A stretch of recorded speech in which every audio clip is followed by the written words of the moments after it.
Alright, here we are, December 8th, 2011, and it's about 3:30 in the afternoon.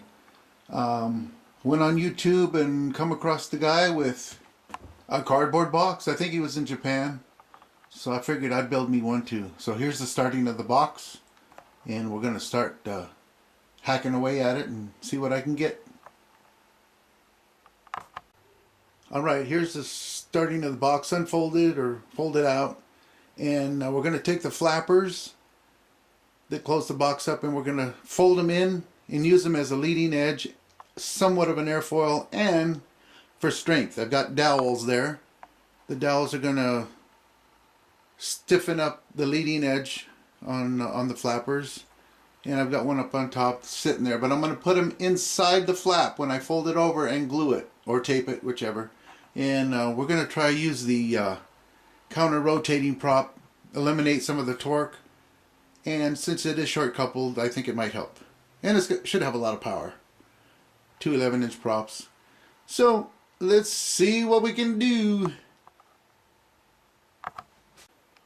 Okay, I've folded one end of the box, the lids. I folded them in, and if you do this, it's a good idea to do the short flappers first, because that's the way the boxes are made to fold in. But anyways, fold the smaller ends first and then do the longer flappers.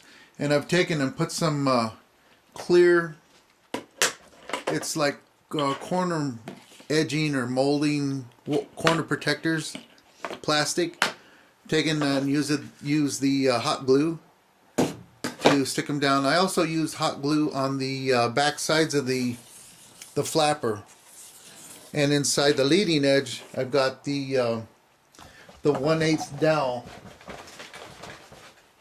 I've got 1/8 dowel folded and glued into the leading edge here on all the leading edge. This is the front. Motor is going to be close to the front here. So we'll continue on, and everything just ad lib. I don't have any plans. I don't have anything to go by. I'm just going by what I think it could work. And like I say, I also use the hot glue to put down the plastic. You can see the hot glue. It's all stuck, and it sticks pretty good. Helps keep it straight. So continue on. Okay, I'm working on the motor mount assembly. And what I also needed to do was stiffen out the box so that it was non-collapsible, basically. Just some strength from corner to corner. So what I did, I took 2 yardsticks. On this particular box, it was like 29 3/8 from inside corner to inside corner on both ends to make it stay square and rigid. So what I also did was I took and I cut some slots in it, center to center, so that they interlock with each other.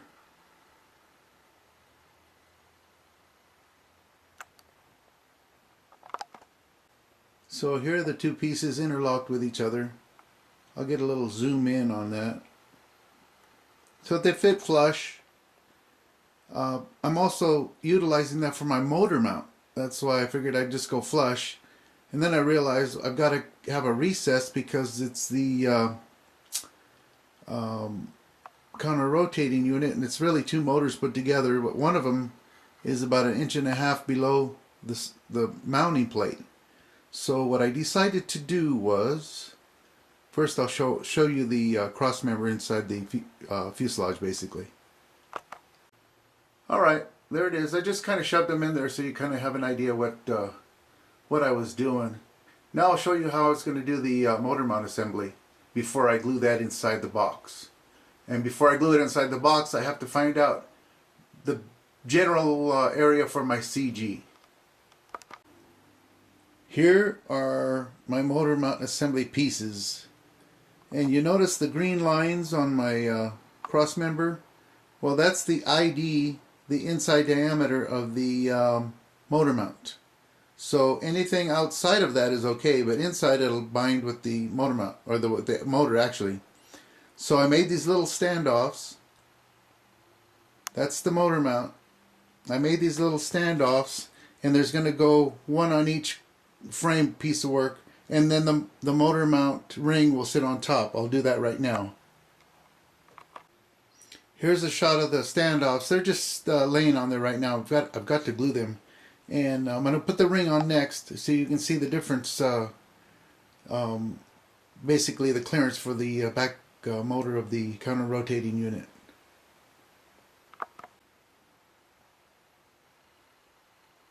Alright, there's the motor mount ring sitting on top of the brackets. Got plenty of clearance underneath. I got about 1.5 inches clearance. And I'm hoping that that'll be enough strength to hold it all together.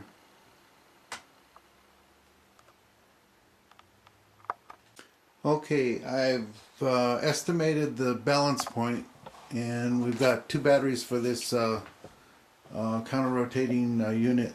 So I've got the Velcro down, I've got my Velcro on my batteries, and I'm going to run them about 3/4, 1 inch away from the leading edge. So our balance point will be somewhere in the vicinity where I've set the batteries, and balance point I'm assuming will be probably about, on this particular one, we're looking at 8 to 10 inches from the leading edge, and preferably 5 inches, but we'll see what we get. That way the motor will be right on the CG. And I've also got my elevators or elevons cut out. Here's my elevons, up and down.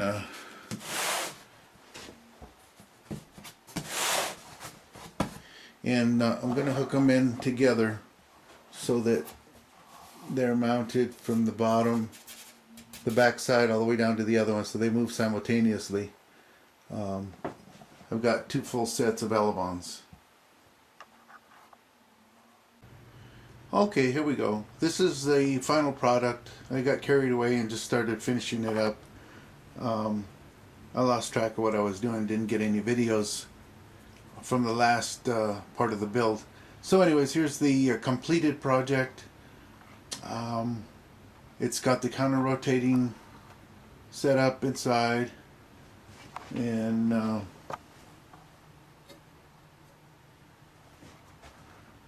got yardsticks on the inside for my cross members for strength, motor mount. And then I have my Velcro on the front for the batteries.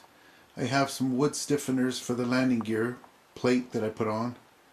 And got my receiver there. Got my servo set up for the elevons. I put some counterbalance weights on it. Don't know if you can really see those that well on the video. Let's see, I'll try to put it there. And I put a cross brace inside just in front of the elevons because it was buckling. And I'll show you the landing gear setup. I'll try to go underneath first. I just took a plate like as a belly of an airplane, mounted the main gear, mounted a tail wheel assembly. That's the back side. I used a nose gear, steering nose gear, and I've got a servo mounted just on the bottom of the plate and plugged into the rudder plug, and that's about it. So I've got a little bit of positive on the leading edge so that when I go to take off, it's got be hopefully easier to take off if it does fly at all. Balance point, I'm gonna try to go with what it is right now. I think it's gonna be tail heavy. We'll find out. So next thing is out to the field, go for its maiden flight tomorrow, or maiden crash, we'll see.